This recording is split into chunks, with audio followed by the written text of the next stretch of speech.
This is how you change the doorbell battery. So you need to take that screw off like that. Okay,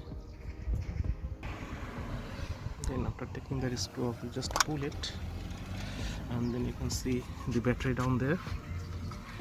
You just push it down and pull it. Hello. And then push the new battery in, just like that.